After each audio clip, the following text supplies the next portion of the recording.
Hurricane Helene, it is about to officially make landfall in Florida. It is extremely dangerous. This thing is a Category 4. I want to bring in my colleague, Jesse Kirsch from Perry, Florida. Jesse, what can you tell us? Hey, Stephanie. So we are in the eye wall of Helene right now. We are seconds away, if not experiencing landfall right now. I can tell you that we have had intermittent moments of really powerful gusts, and we're getting some right now again. Whistling inside the hotel as well.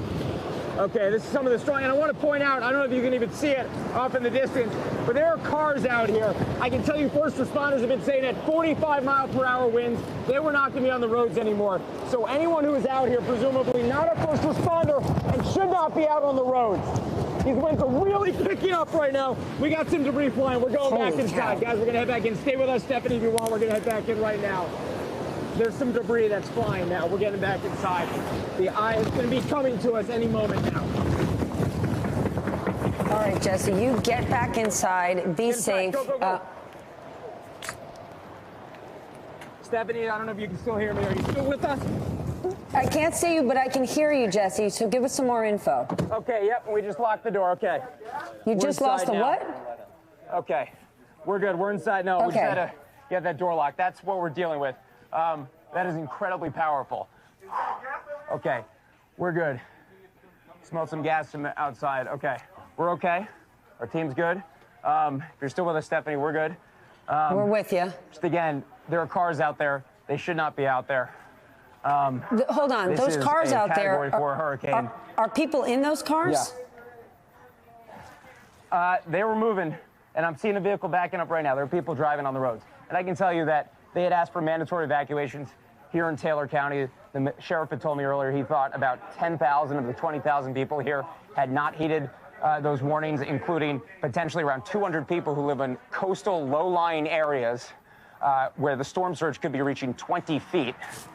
And I don't know if you can hear the wind howling, but I mean, you can hear the wind howling through the windows, through the glass, and we have stuff prepared in an internal room, because what we're dealing with this kind of wind is effectively like having a tornado overhead for over an hour. When you have that kind of wind force over a prolonged period of time, you can hear me out of breath. This is not easy to be walking through.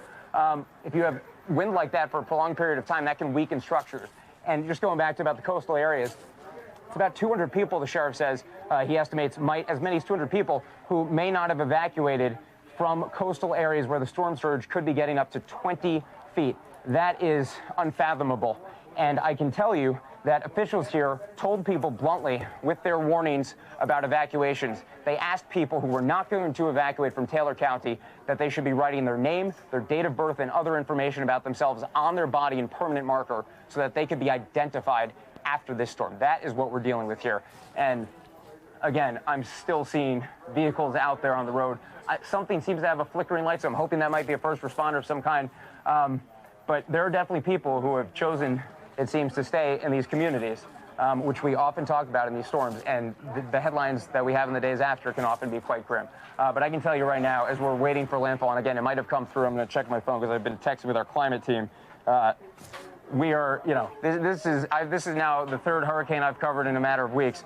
No question, this is the most powerful. And also the other thing to note, this area has been hit now with 3 hurricanes in a matter of about a year, 13 months.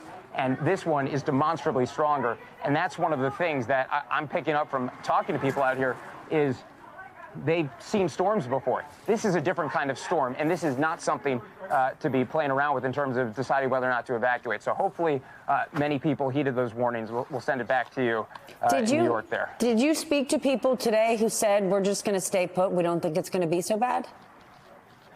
So we were here yesterday, here again today, and just anecdotally, someone we met who was working at a restaurant that we were able to get food at before everything shut down, and I asked him on his way out if he was going to be leaving town. He said he was planning to stay. He was going to ride it out. And I said, you should really consider leaving. And he told me he was staying because his grandma was going to stay, and he was going to be with her. We got her on the phone and, tried to convey as much as we could that this is a different kind of storm. And they told us then that they were changing their plans and going to leave. And I hope, more people had those kinds of decisions throughout the day. And by the way, I just checked with our climate team, Aaron from our climate team, no landfall yet. So we're still waiting for official word on that. But, it's close to the coastline if it's not there yet. But yeah, Stephanie, to answer your question, there are people who I think were planning to stay here, or multiple people were planning to stay here. The gas station across the street from where we were, and the person who was working there told our team that they were going to stay open and continue to be there. The lights eventually went off over there. But yeah, this happens, whenever we're coming in storms. There are people who don't plan to evacuate. And then there are people who learn the lessons from previous storms. I met someone at a sandbagging location who had stayed during Hurricane Debbie, which was earlier, and that was a Category 1, borderline Category 2, if my memory serves me correctly.